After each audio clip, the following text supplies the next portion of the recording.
I was watching 60 Star Trek and Captain Kirk was using his communicator. He flipped the lid like a flip phone, and that was when it hit me that that was sci-fi back then. My first ever phone was a flip phone, so for me they've basically always existed, but in the 60s that was science fiction. It's weird how a lot of space age technology from old sci-fi shows is now real. It's especially funny watching old sci-fi films and TV shows that are set in futures that have already passed, and some of them had such high hopes for humanity, but other times the world turned into a living nightmare. But most of the time it wasn't accurate. I've noticed that most old sci-fi completely missed predicting the internet and how it would change every aspect of our lives.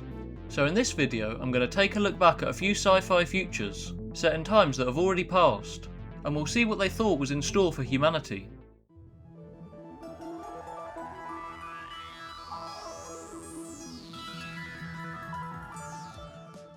Imagine a world where the government watches everything you do through telescreens.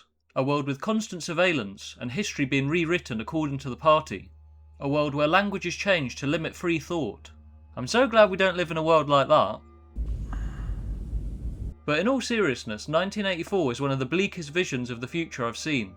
Written by George Orwell in 1948, and it was adapted into a film that was released in 1984 itself. The story's set in a totalitarian superstate called Oceania, with Big Brother watching over the citizens. And yeah, that is where the term Big Brother comes from. In fact, so many words and phrases came from the groundbreaking book, like thought crime, newspeak, and memory holes. The party runs the superstate with constant surveillance via telescreens, thought police, rewritten history, perpetual war, and newspeak, which is a language designed to limit free thought. I'd recommend the 1984 adaptation of the book, starring John Hurt. It isn't the best film, but it is a good look at what 1984 would look like. Just be prepared to be depressed after. It's not exactly a fun film. So 1984 came and went in real life, and in reality it wasn't a dystopian hellscape of total government, but Orwell's warnings do feel eerily relevant. We are being tracked by smartphones and social media, and data's collected on us to know so much about us. We also get alternative facts being pushed, and depending what social media app you use, depends which version of the truth is pushed. It might not be boots on the faces forever, as Orwell predicted, but we do have a slow erosion of privacy. But nevertheless, for a book written in the 1940s, it's scary how relevant it is today. The 1987 Arnold Schwarzenegger film, The Running Man, based on Stephen King's 1982 novel under the name Richard Bachman, is set in a dystopian 2017 America after an economic collapse. Like 1984, society is controlled by a totalitarian government and a media network that distracts the masses with violent reality TV game shows. Contestants are called runners, who have to fight for survival in deadly TV spectacles. And the Hunger Games totally ripped this off, by the way. The film is very 80s, but in a good way, and I would recommend it. I mean, again, it's not the best film, but it is quite fun. So by 2017 in real life, we didn't quite have gladiatorial death matches on TV. However, it did kind of predict the domination of reality TV. But we haven't quite reached Bloodsport just yet. However, is it made to pacify the public with fake drama to distract us from real issues? I'll let you decide. The film satirised the entertainment industry's obsession with ratings at any cost. Arnold Schwarzenegger's character is framed for a crime he didn't commit, and the film shows how edited clips could be used to frame people and create narrative and outrage. So the next one's a bit more of a fun one. Released in 1989, Back to the Future Part 2 sends Marty McFly to October the 21st, 2015. And in the fictional 2015 there are hoverboards and flying cars. The real 2015 came and went, and it wasn't so advanced.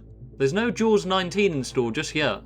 The film seemed very optimistic about how far we'd progress, but it doesn't seem like flying cars are on the way anytime soon.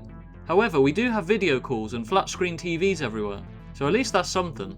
Not to mention we have pocket-sized computers we carry about with us, allowing us to access the world's collective knowledge on countless topics.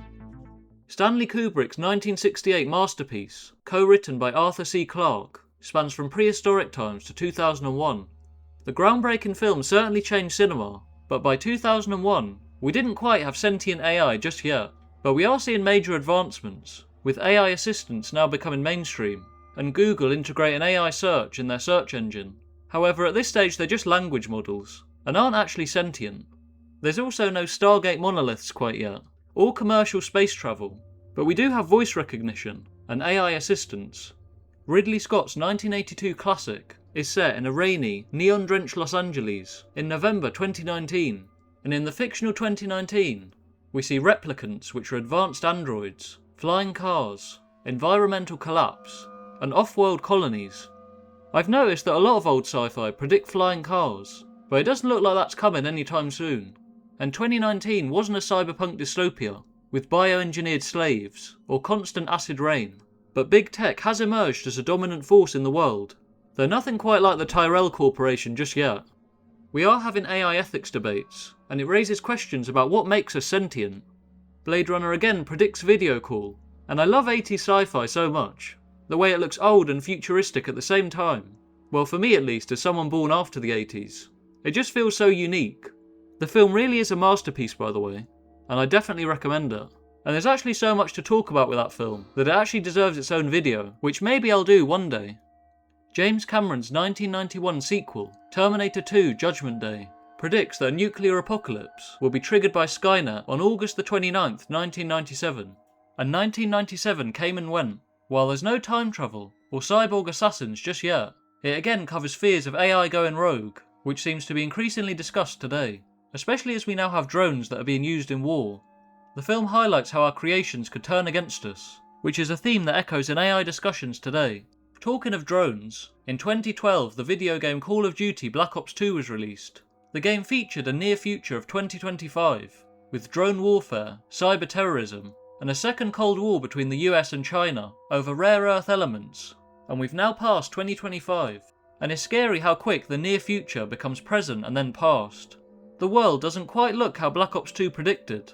There's no full drone takeover yet, or the exact plot of the game, but we do have drone strikes and cyber attacks. The game also predicted hybrid warfare and reliance on autonomous systems. Looking back at these sci-fi futures that have already passed, the creators were clearly better at capturing human nature and our fears, rather than giving exact timelines. Many of the space-age gadgets are now real, though we still haven't quite got flying cars.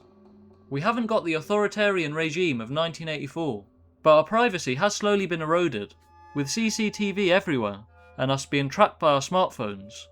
And few of the sci-fi films and TV shows would have predicted something like the internet, connecting everyone and taking over every aspect of our lives, from food delivery to dating, and fragmenting people's attention and causing political division. Sci-fi doesn't predict the future exactly, but it does warn us where we can go wrong, and hopefully it can inspire us as well. I'm Firelink from Firelink Frontier. Thanks for watching, everyone. Let me know your favourite sci-fis in the comment section below, and is there any futures that have already passed that I've missed? Please like, subscribe and become a member.